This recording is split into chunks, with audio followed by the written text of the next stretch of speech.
সম্মানিত কৃষক ভাইরা, আসসালামু আলাইকুম। আমি একটা ধান ক্ষেতের মধ্যে আসছি আসলে দেখার জন্য মরা শীষ কিরকম বের হয়েছে।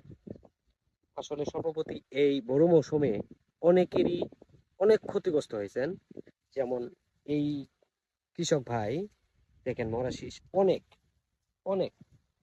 আর এটার মূল কারণ হচ্ছে কি জানেন? ফার্স্ট পর্যায়ে মানে প্রথম পর্যায়ে আমরা যে মাজরা পোকার কীটনাশকটা ব্যবহার করি সেটা সব সময় নিম্নমানেরটাই অনেকেই করে থাকে।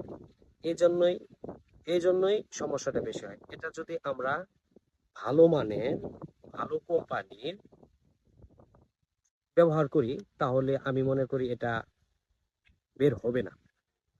আর এখন অনেক ভালো ভালো কোম্পানি ভালো ভালো আপডেট গ্রুপের কীটনাশক নিয়ে আসছে। আমরা সব সময় ওগুলা ব্যবহার করার চেষ্টা করব। সবাই ভালো থাকবেন।